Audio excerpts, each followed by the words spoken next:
And for today's lecture, I got help from Melissa Troyer, one of your teaching assistants. So one of the things we can think about is what are the purposes of vision? What do we use sight for? And we'll talk about that. Problems that the visual system has to overcome. What are the obstacles for vision to work accurately and efficiently? And how does the brain organization of vision subserve the human capacity to see? So human perceptual abilities are amazing, as are perceptual abilities of many species in different areas. But humans can detect a candle 30 miles away on a dark, clear night.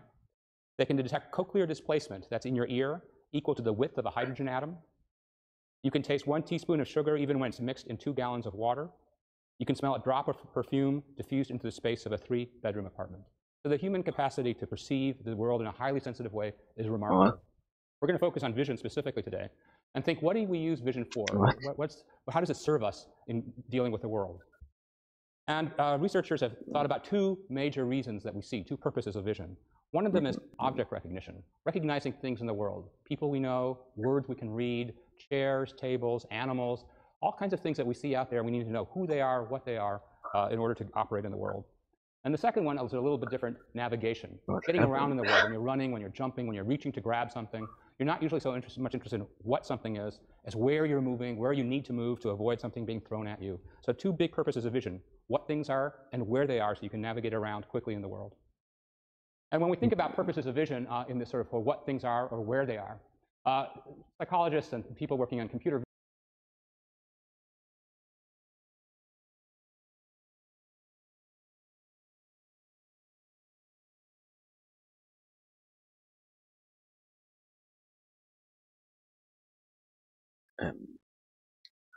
Are we back? Did we? Are we continuing, or did it cut off in the middle of the stream itself? This is amazing, my brother.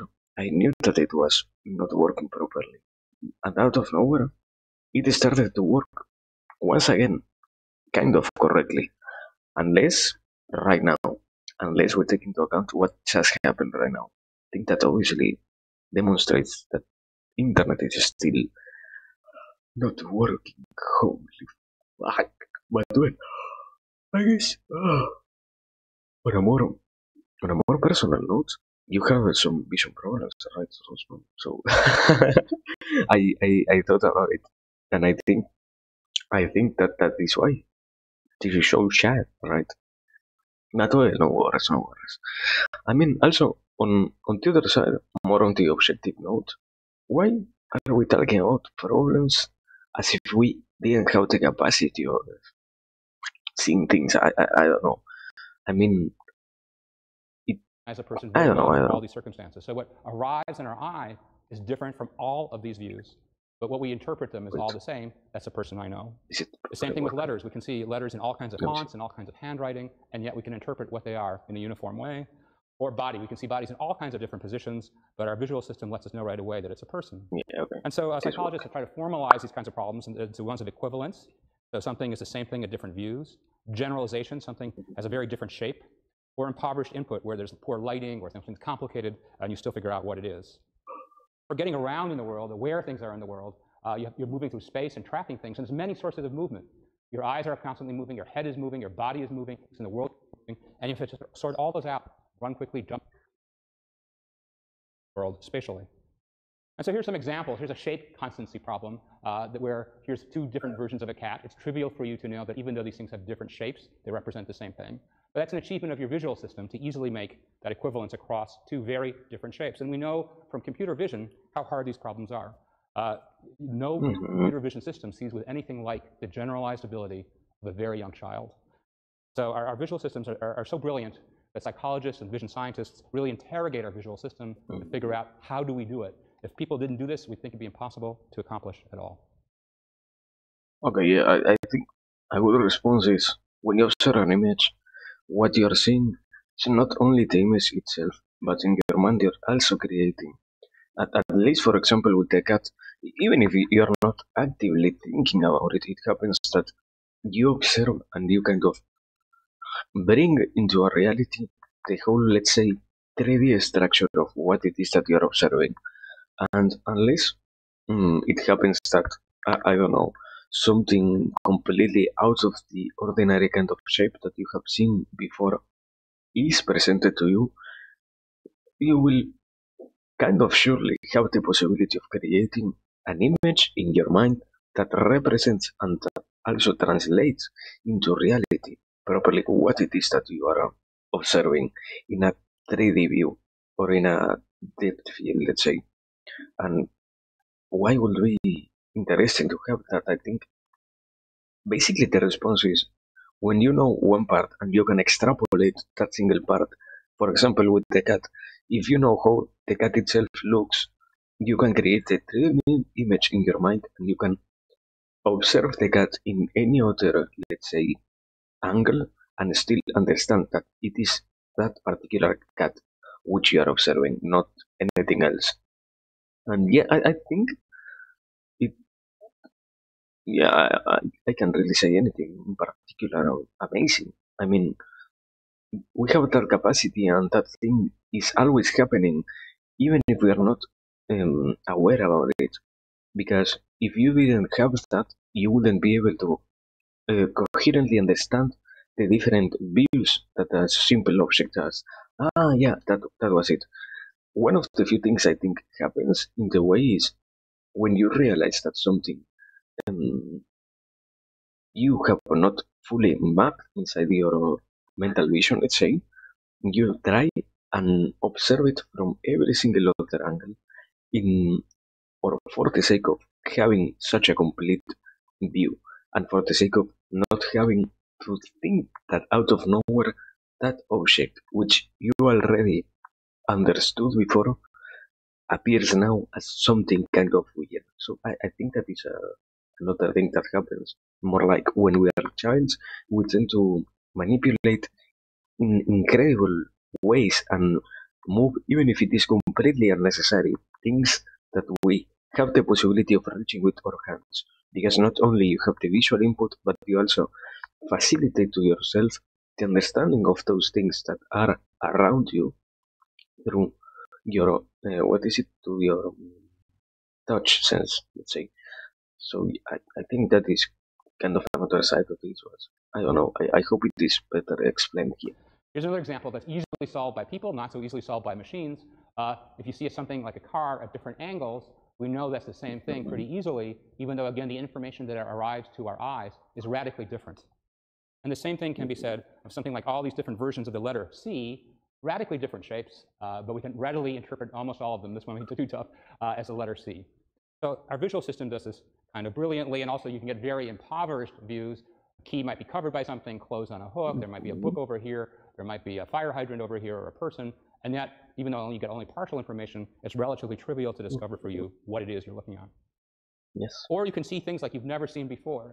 The pink elephant, this odd picture, this striped, seen them before, but it's not really a. So again, your visual system is just so brilliant at matching what it sees with what you know to figure out what's in front of you. So today we're going to talk about how our minds and brains allow us to see the world vision, and we'll talk about it in 3 parts.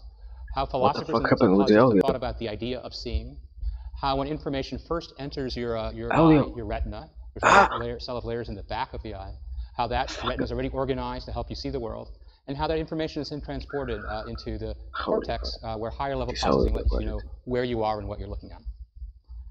So the ideas about how we learn to see the world have their roots in philosophy. For example, John Locke is associated with the idea of the blank slate, or tabula rasa.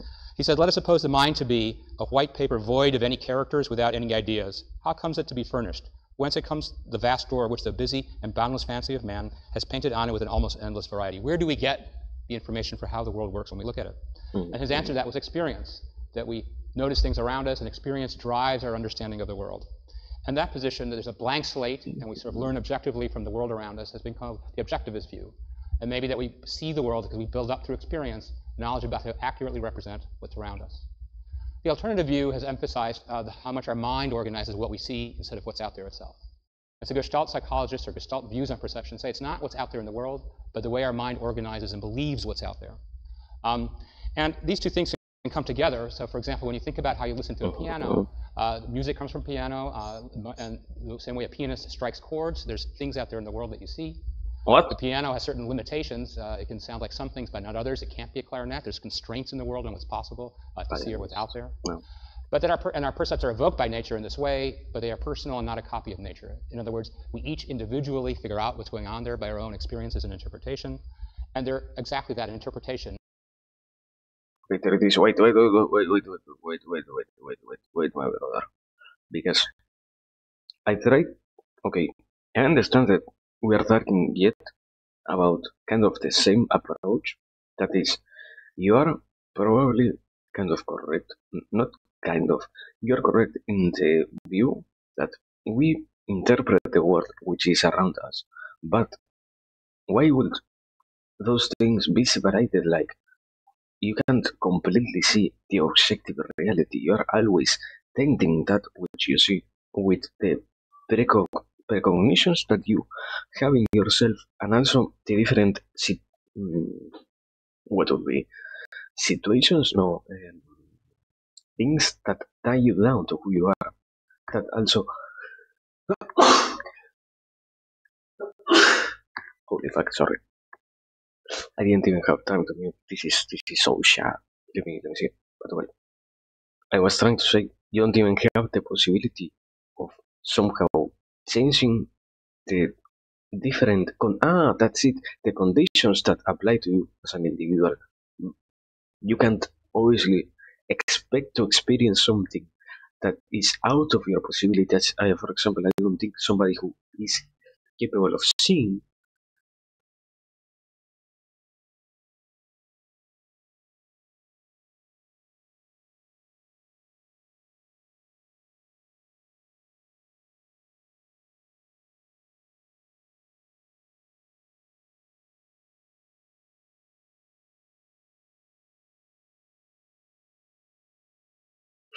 the fucking 30 setting. Well, I was trying to say that you can see things that are outside of your realm of comprehension. You cannot, for example, I think, if you're somebody who has vision, instill inside of you, without prior knowledge, the capacity of experiencing the world as somebody who is blind does. I think you can, for example, I think, try to close your eyes, but it literally will not give you the worldview of somebody who has never had the possibility of seeing. It is a process that starts somewhere, yes, but it is not even close to being a short one. I think so. Well, I think that's it. Now, let me continue. And a simple mirroring or copy of nature.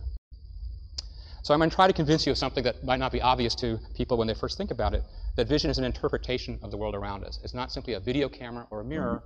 It's an active calculation of what's out there, and we see through inference what we believe that what we see. And that visual illusions, and you've seen some before, and I'll show you some again, are not just illusions to trick people and confuse them, but they're demonstrations of the gap between what's actually out there in the world and how we interpret it. Most of the time, we don't have illusions. We don't walk into walls. We don't misidentify people we know commonly. Because illusions are rare because our minds and brains have evolved to interpret the world that's out there. And the system works so brilliantly, coupled with the environment that we actually live in, that we don't think about it. So the person on the street says, well, what do I need to see? I open my eyes. But that's because our visual system works so brilliantly, effortlessly, and automatically as such a calculating machine that that's why it feels so simple. Yeah. So here's one small example, and I'll show you a number of visual illusions that show us how we're constantly interpreting even the most simple thing.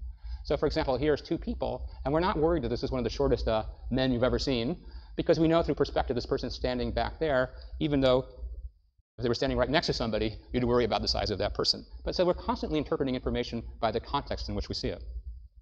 Here's another example of the choice of interpretation. So you can see a vase, or you can see two faces here. Usually it's hard for people to see them both simultaneously. They tend to flip back and forth. But you can choose the interpretation of what you see. So let me pick one example where people have studied a lot, which is the issue of brightness constancy. So here's the problem for the visual system. The ambient brightness, the brightness around us, varies in staggering ratios. When we're outdoors in the sun, and sometimes even that's not constant, right? Sometimes it's a bright day, sometimes it's a cloudy day. Sometimes we're indoors under bright conditions or less bright conditions. So huge changes in the ambient illumination, or in shadows will make it even more complicated. That means in a purely measurement sense, in a purely physics sense, a piece of coal in sunlight reflects 10 times as much light as snow in the shade. So think about that for a moment. You're not disturbed if you see a piece of coal inside or outside. They both look to you like black, dark pieces of coal. And snow looks pretty much the same to you if it's inside or outside.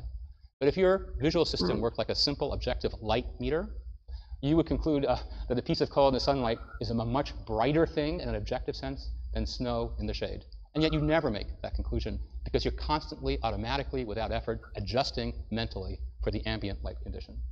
So we use brightness all the time to help us figure out is that a piece of coal or sunlight, but that brightness perception is constantly adjusted to interpret brightness in the context we're sitting in. And Okay, wait. I mean, I don't completely get it in the sense of why would it be worrisome, let's say, to not have the capacity of observing the world like that? I mean, kind of the opposite.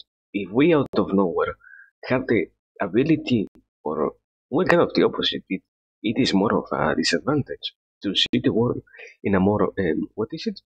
Thermal map, I think. That's the name.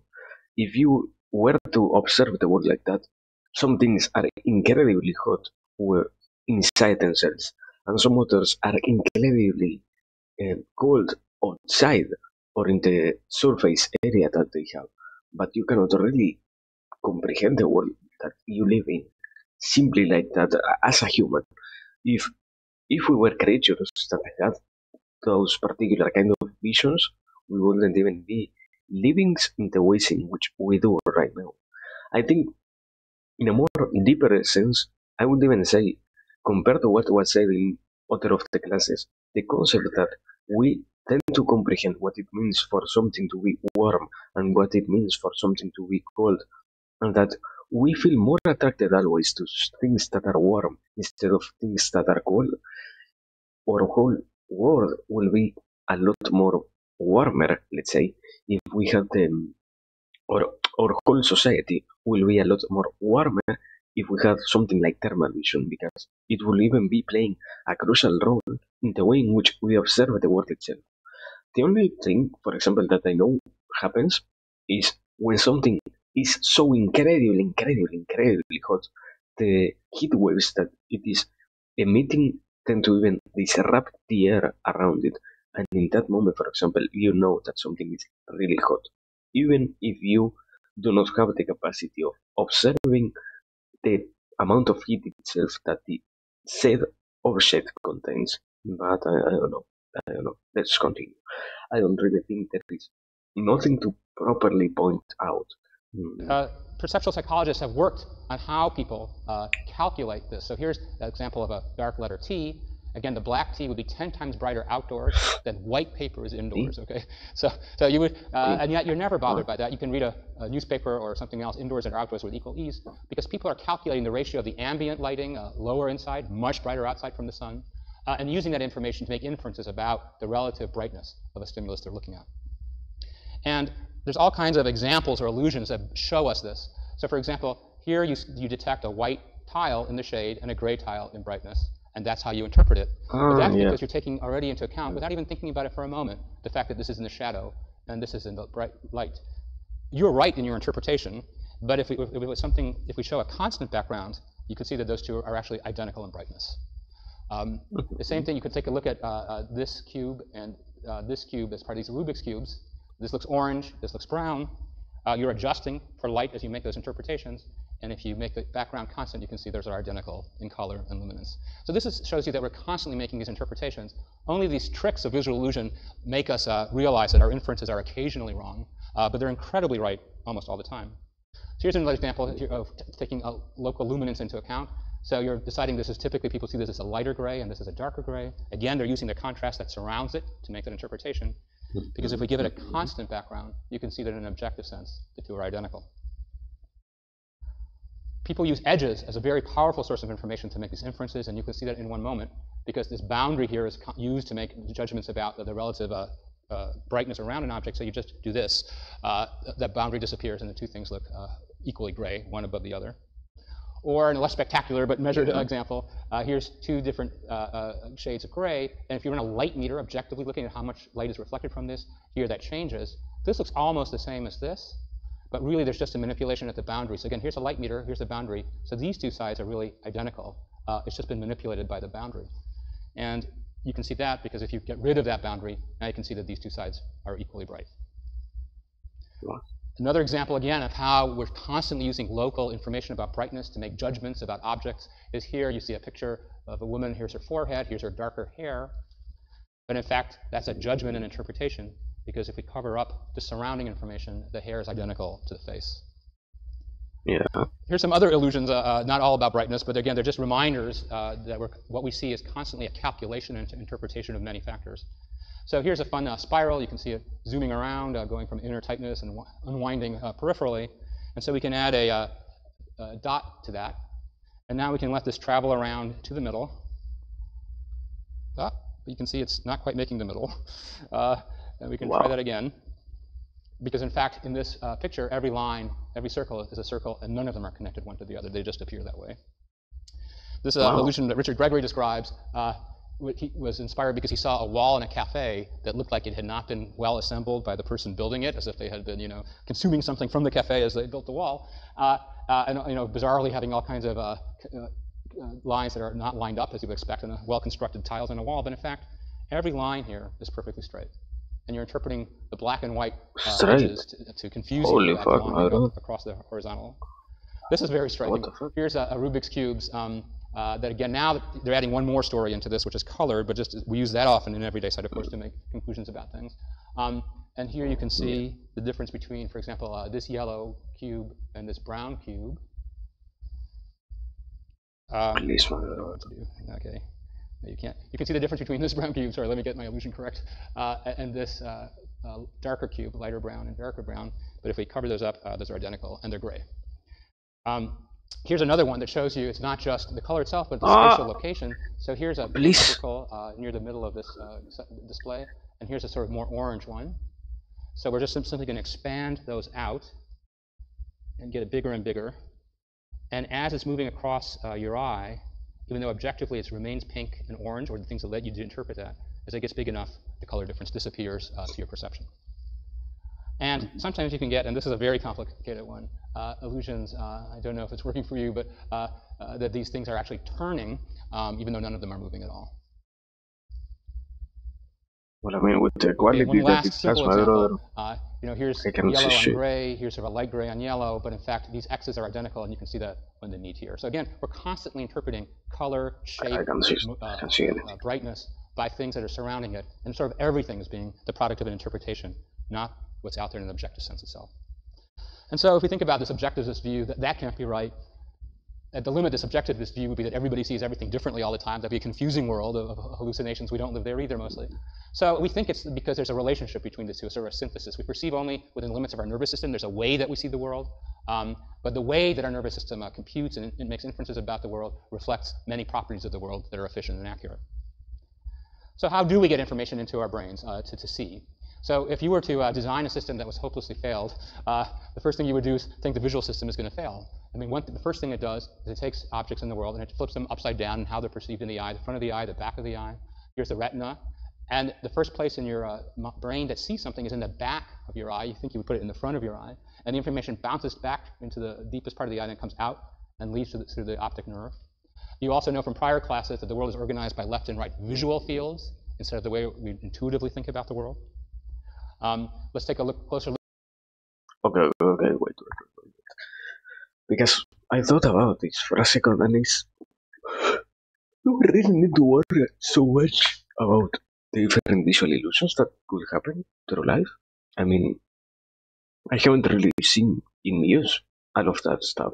I mean, it will be interesting to have them and to know that they exist, but do we really need to do so much as to spend how much? 5-10 minutes seeing different illusions and all of that. I understand what the purpose tries to be. I do not completely feel like it is really necessary, but I don't know. I don't really know. In that sense, aside from that particular thing, I think it is at the very least interesting to see how different perceptions can vary depending on the ways in which other things are dictating what you see, yes. But at the same time, why would that matter in any way? I don't know. Look at the retina, these layers of cells in your eye that begin vision. So light comes in and bounces to the back. And here are the rods and cones where vision begins. The cones are primarily near the fovea. The rods are primarily peripheral. And I'm reminding you again that as the optic nerve leaves, it goes to the optic chiasm. The fibers get sorted out by whether they're having information from the left or right side of the world, and then enter the cortex that way. Within the retina, within your eye, here are the sort of a graphic of the different kinds of cells. Here's an actual what the cells actually look like, and here's a blow-up of these remarkable cones, these larger entities, and the neuron and the rods that you can see are very small, but many of them. And a big difference between rods and cones is that the rods are receptive to information at only one wavelength. They're effectively colorblind. We'll come back to that. But that's a good wavelength to pick up information. For example, holy fuck. Light. The cones are selective for blue or red or green. That's the stuff of seeing color, but it doesn't operate too well unless you have a pretty well-illuminated situation. And the rods and cones have a striking physical organization.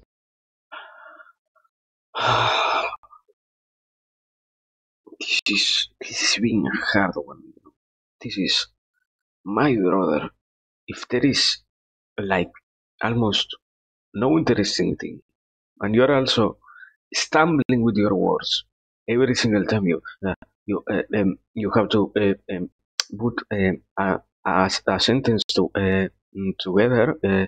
It gets hard to really follow what you are trying to say.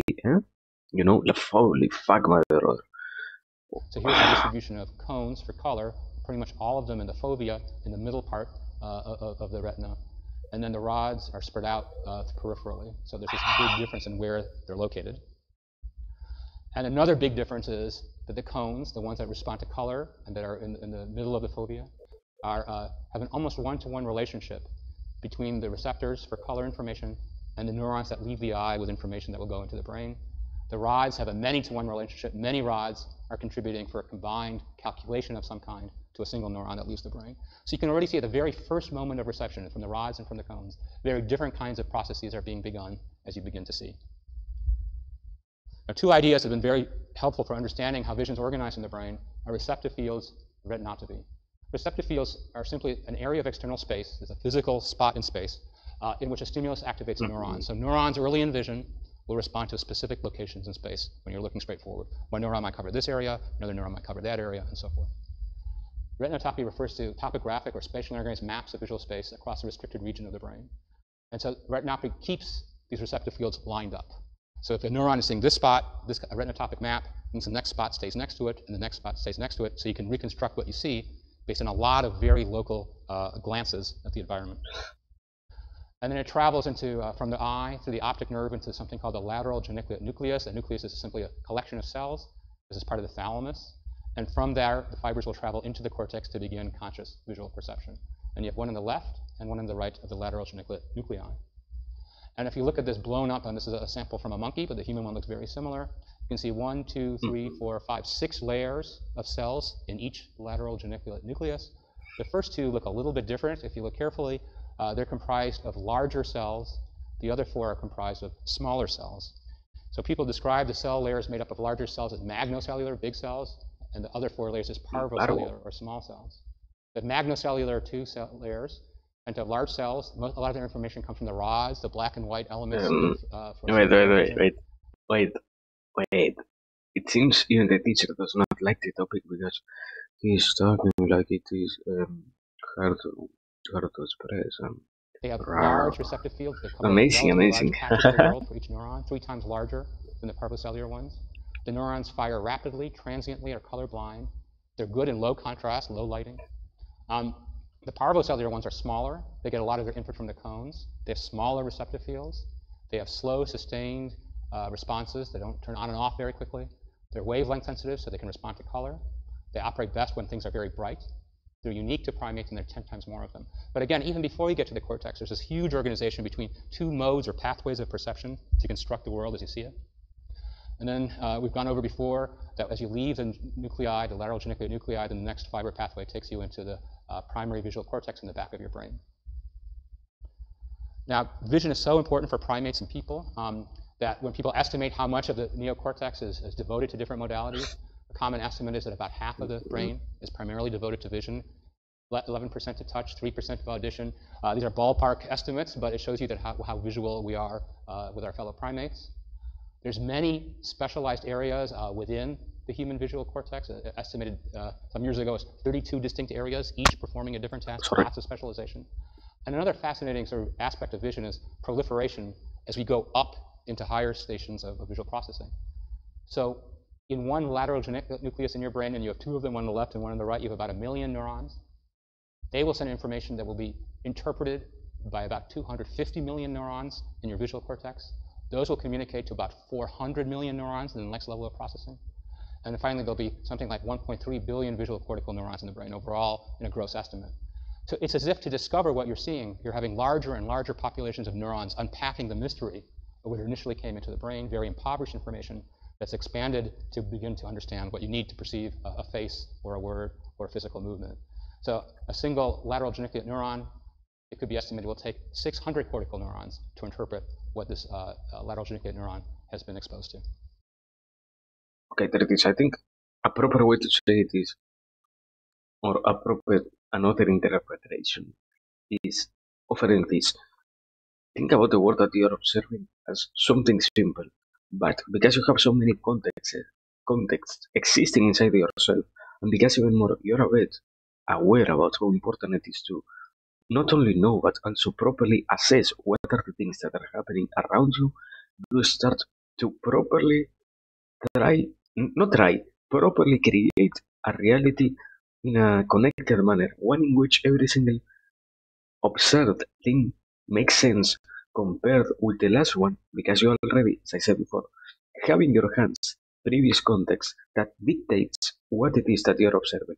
And if sometimes something that you're seeing is not following those specific rules, it doesn't mean that what you're seeing is out of nowhere a completely new object. It only requires for you to understand what it is that is happening. Because sometimes, as it was shown with visual illusions, other factors play a role in the ways in which you are observing a particular object. And I mean, even more, if we ourselves do not completely see or understand how it is that some things look, we couldn't really expect ourselves to properly create that sense and that cohesive reality that is our vision. And I would even add to that, it is kind of impressive, and I will say almost taking into account how much of an importance it was shown to have the vision. It is interesting to see now and to properly say how much of an importance it also has on the brains of the blinds, of those who, for different reasons, are blind. How much of a different brain usage they have, what different skills they develop more, what different capacities they gained, because how much was it? Something around 2 billion neurons, 2, 2 billion neurons that are freed from the load that is only interpreting the visions that you have. How how different is a brain of someone like that? I don't know. But it seems finally something interesting to comment. So yeah, that's it. So far, also kind of fair to properly say anything. This is another one of those classes where different information with completely objective value is presented, and where nothing can really be added up to that. I mean, wow. Here's this area in the visual cortex where the information arrives first into your brain in primary visual cortex. And when we think about cortex in perception and in several modalities, one of the striking things is how it's organized to achieve certain goals. So here we're going to switch for a moment to the parts of your brain that move your body, motor cortex, or that have your sense of touch. And when people stimulate these and look about what they're related to, for example, in patients undergoing treatment for epilepsy, or and animal studies support this, where you can do much more extensive experimentation, a very striking thing occurs, which is the number of neurons devoted to different parts of your body are radically different than your actual body size. So this funny-looking, what's so-called homunculus, represents how many neurons, for example, in your motor cortex, are devoted to different parts of your body. So it turns out that we do incredible things with our hands. So we devote, it seems like, a tremendous amount of this area to the hand. That's why that looks so large. We don't tend to do, there's a reason we do handshaking and handwriting and typing with our hands and not with our hips, because although our hips are physically larger than our hand, we devote incredibly small number of neurons to do that. So it's a trick of the brain, given a certain limited size, to blow up its representation of what needs to be done brilliantly and to reduce its representation of parts of the body that it doesn't have to do too much with. Okay, here. Two or three different things to say. Because the first one is, it also, as it was shown before, the different ways in which the brain itself creates information and also adapts to the different tools that you are utilizing would also indicate that if you were to really pay attention to the different actions that you can realize with not only, as it was said here, your hands, but other parts of your body, it will be expected that your brain will increase the understanding about those parts, and therefore I will even say increase the brain usage that those different parts of you are, are accommodating in the brain. That's on one side, and on the other, what was it? I lost it. Yeah. No. It was okay, interesting this, but I understand that we can test this on other animals. Also, it is taking into holy fucking dogs. No, please not. It is also taking into account that some other animals have also different ways to observe the world. For example, the closest example that almost everyone understands is a dog sees the world differently. It has different tones, the ways in which they observe the world, because they have different brain pathways for that particular area of the visual understanding, that is to see and to comprehend and to make sense of what they are seeing. I don't know. What's blowing up? Your hand, things to do with your face so that you can speak. Your tongue, because it has to accomplish a lot in terms of speech, in terms of eating. And things like your toes and ankle are gypped of representation because you don't do that much that's brilliant. So it's a very clever strategy by the brain to devote the amount of neural resources to make that part of your body accomplish either very complicated things or very simple things. And if people on the outside looked like this is what they would look like. Giant hands, giant head, and a very shriveled up trunk. So that's not what we look like, but that's the way our brain represents us, our bodies, so that we can have fantastically complicated control of our hands and things having to do with speech around our mouth. It's different for different modalities. For hearing, things are organized by frequency, tonotopy.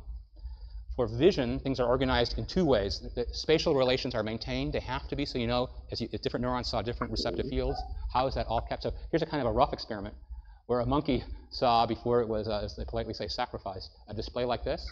This What is the the brain fuck? of the monkey flattened out, and you can see it has this representation like this. Now you could say, well, that's how we see, we line everything up, but this is not the part of our brain that we associate with conscious perception at all.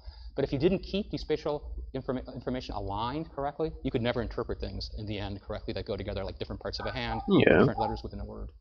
In humans, it's also in the back of the brain. It also keeps spatial information. But what do humans do and other primates? They greatly expand the central part of vision. So here's a central part of vision, the so-called fovea, which is a small part of the visual display. Here's everything else that's in peripheral vision. So this dark green, dark purple. But when it comes Okay, wait, teacher. I have a problem. I need to go to the bathroom. I have been trying my best to not pay attention to this, but yeah, it is happening.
Okay, I am back. The second transition.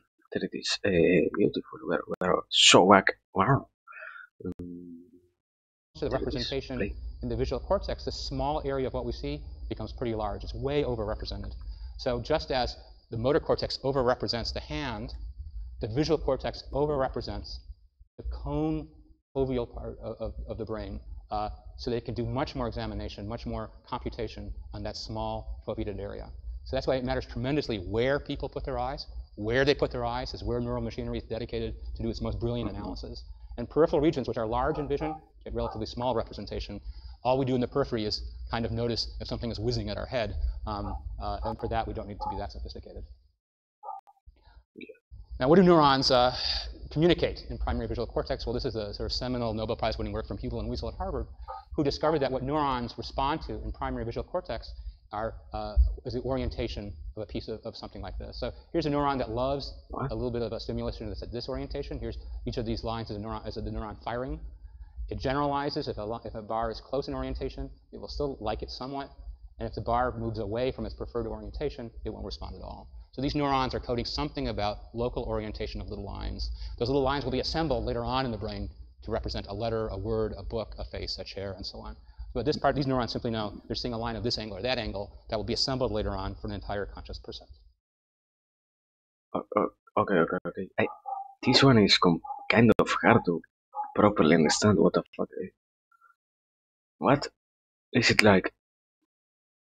Are we talking about the different ways in which, when we are probably taking or trying to take information from the outside and to interpret that inside of ourselves, the different ways in which we see it, and where we might think that what we are observing could be probably wrong, is also playing a role, so something like that? Like this one in particular is the most attracting one, let's say, because you know that it is completely what is still there instead of being properly aligned.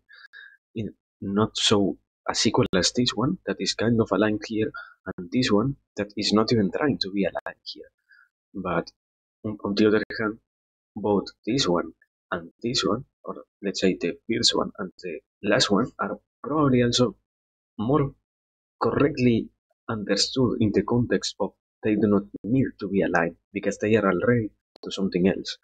And in that particular sense, I guess it means how we see the world. I don't know.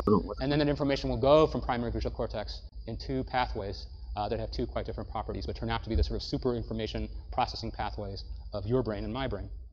So where do we first learn about this fundamental organization of how we see into two giant highways of information processing? Well, the first studies were lesion studies in monkeys, and I'll show you work in humans as well. And the major discovery was this. Yeah. In our brains, there's a so-called WARE pathway that goes up in the brain into the parietal cortex, and a WET pathway that goes into temporal lobe or lower cortex. And if you make lesions on these in these different regions, one form of vision is spared, and one is impaired in selective ways. So how did it discover this? So again, here's the big picture: early visual processing information, a WET pathway to know what objects are, a face, a word, a chair, or where things are that you might run to, grab, or jump over.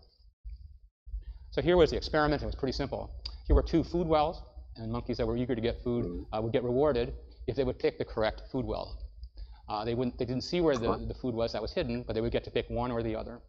And in one task, they would have to pick which food well is closer to the stimulus. That's a where task. Where is this located? That's the piece of information that will tell me where to get my food. And you can see here's the performance of the animal. These are errors, so it's good to be low. They're eager to get their food.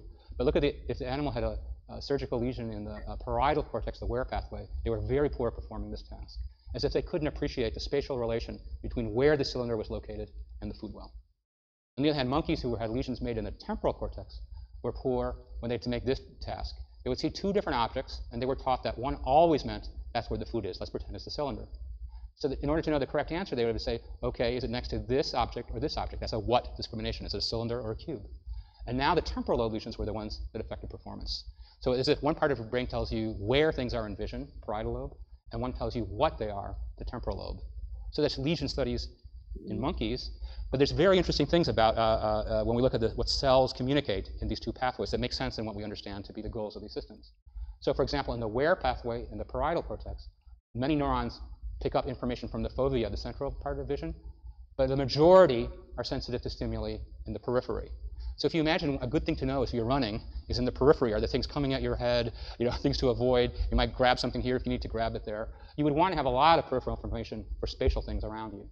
And in fact, if a monkey was looking at this spot, which is away entirely from the stimulus, it would respond to both a large and a small stimulus in the periphery quite strongly. So these neurons are responding to a pretty broad range of space where things could happen. Neurons in the what pathway have almost their entire responsiveness in the fovea, because you know what something is if you're reading a word and looking at it, if you're looking at a face and figuring out who the person is. So it's only responding, these kinds of neurons, to information in the center, but it has some very interesting properties, even at the level of single neurons. So here's a sort of a depiction of an experiment now from a monkey. You're looking at a single neuron or a small group of neurons, and you present something like a hand, and you can see that those neurons really like the hand. Now don't forget, for a primary visual cortex, it just sees lines. It doesn't think of an entire object. But by the time you get to the higher levels of vision, it's encoding an entire object. And then you can do experiments that basically interrogate, what does this neuron discover in the world? What is it interested in? So you turn the hand over. It's Okay, wait. We are going not too fast and everything. It is simply also there is something that wasn't mentioned here, and that is inside of our eyes we have a particular zone in the very middle of it where we are kind of blind somehow. And taking into consideration that all of our neurons related to vision are divided into those who pay attention to the most central part, or those who pay attention, let's say, to the most peripheral parts. It is kind of expected that it was going to be mentioned. The fact that we have a particular zone in our very vision where we are blind, and it happens so graciously that even if we are blind in both eyes, in the very middle, it also happens that we are not completely incapable of comprehending what it is that we are seeing, because we still have two eyes. Therefore, with the peripheral vision of one of them, we are filling out that void that exists in the other. Let's say a complementary function. That is why it is easier to work when you have two eyes. Also, in another sense, having two eyes represents and gives you the capacity of understanding deepness and all of that, because you supposedly can judge from two different angles one object and all of that, but that is still very interested. You show it a less detailed hand, it's still very interested, maybe a bit less, but it's still very interested. A hand this way, where all the spatial relations have changed, still recognizes a hand. Still recognizes a hand with a bit less enthusiasm, but now a mitten, which kind of looks like a hand, right? That barely counts as a hand at all. That neuron has lost interest in coding that as a hand. And then you showed other things that have some similarity in shape, like because these all have 4 elements in them, like 4 fingers. This neuron's not responding at all. It's not that it has 4 things or lines, it's a hand. And then you could even worry about things, well, maybe just because it's from a person, but if they see the face, this neuron doesn't care. Okay? So it's nothing about the gross shape or that it's a person. This neuron is specialized foveally for spotting a hand. And not only that, these kinds of neurons already have the properties we described that are big problems for vision. So here's a neuron that's responding to an upright face, but it's still having, and then it's responding if the face is turned on its side pretty well. Face is turned upside down a little less well, but it's still responding to a face. If the face is distant, it's still responding. If the face changes expression, it's still responding. And if you put a green filter on it, so you have a Martian person, it's still responding. So all kinds of ways that a face changes in the world, this neuron is still firing. And interestingly, this neuron was firing for one of the experimenters, but it wasn't too interested in the other experimenter. So it's a neuron that's generalizing all the different views that you might have of a person, but it's responding to one neuron versus another.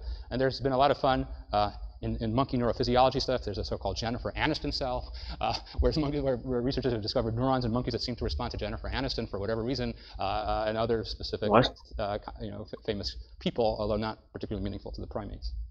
And of course, in human brain imaging, you can do tasks that emphasize what an object is or where it is. And corresponding to the monkey work, we see activation in this where pathway towards the parietal cortex if you have to make a spatial judgment where things are located, or in the sort of lower temporal lobe what pathway if you have to make a judgment about what object you're looking at. So that lines up in intact humans very much with what we see in primates with invasive studies. So we're going to end today by discussing 2 kinds of lesions in humans and some spectacular impairments in the what or where pathway. So let me get you ready for these films for a moment. So one film you're going to see is a patient who has a great injury to the parts of the brain, the parietal cortex. Oh, please tell me that it is a copywriter. So this is so-called Balance syndrome in neurology. Please. You have bilateral injuries Please. on both sides of the brain in the parietal region.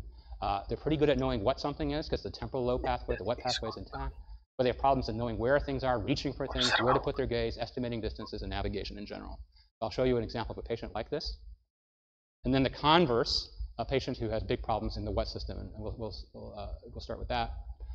And I'll tell you just one last bit of information to think about, that the what and where distinction sometimes is not as complete in every way as you might imagine.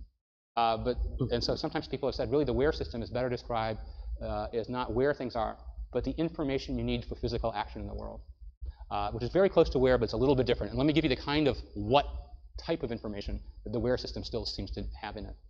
So here's a patient with extensive damage in the what system, the lower parts of the brain, and posteriorly for vision. I mean, wait, in a sense, it makes kind of complete sense, so to speak, that they are lacking because you can't have simply two systems working in your mind. Neurons are not one code or another. They are not a 1 or a 0. They are more complex than that. It would be even expected. I would be surprised if this kind of model wasn't amplified with something like at the very least, the usage of the 5 different types of questions that 5, 7, I think it is, that we can ask, like what, where, when, how, why, and all of those things, and instead of simply being what and where, because even more when we are talking about our vision, we are not only putting together images, also we are putting together a reality that is applying to ourselves, and that is also kind of revealing sometimes what it is that is going to happen to us in a way in which we can properly react to it, or we have observed something and we can also correlate that to something that happened in the past inside of our memories. And it is kind of irrational to think that, yeah, you only have two ways of seeing the world, for what purpose and where it is located in space, when in reality it is a more complex orientation of things. I will say, if it was mentioned more in the past here in this own lesson, you have different hierarchies of usage of your neurons. Therefore, when you have those things kind of applying their different tools, it is kind of expected to see, and even more to find them, that obviously what works on one of them is not even going to be close to what gives you the possibility, and even more works for you in the other side. I don't know. Let us continue. That was fine, but let us continue. Terrible perception of shapes and orientation of shapes, very bad what ability. And she was asked then to reach with like an envelope to a slot at different orientations. And what's striking is, even though if her hand was a distance away, so she would have to think, what is the angle I would need to approach it with, she was terrible. When she actually moved her hand towards the slot, she was surprisingly good. So let me show you just the feeling. So if this patient would have to put her hand so that this letter would fit into the slot, she was very good towards spatial relations knowing what things were, and so she couldn't line them up at all. Oh my God. But now they said, well, please put your hand out and just stick it in, and as her hand approaches it, she changes orientation and is correct. Because in order to do things like to grab something, think about it, when you grab something like a pencil or a cup, you need a little bit of knowledge to know what it is. You wouldn't grab things similarly, whether they could spill easily or be pointy or painful. A little bit of what information helps you guide even something like a simple reaching, which is a spatial task. So it's not so much maybe that the where system is only where, but it has just enough information to guide actions in the world, which has a tiny bit of information about what things are that you're jumping over. If you're going to run into something, is it likely to be soft or hard? Take this, my brother. It was incredibly short, this one. Amazing. But well, I mean, yeah, I don't really think I can add anything more to this, what was said. It lacks, I think, in that sense, the model itself, which was utilized for this, seems to be lacking a little bit. Because as I said, I think even more if we're talking not only about, objective reality, but the different ways in which we ourselves see the world. It is important to acknowledge that some do not see the world even remotely similar to other people. How can you, let's say, expect that everyone can understand what you're talking about when your examples are so lackluster, let's say? But I don't know. At the very least, it was interesting.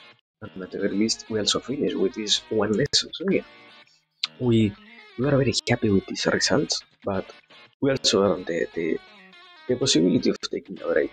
This one in particular wasn't so tiring, so we'll see what happens in the evening and all of that.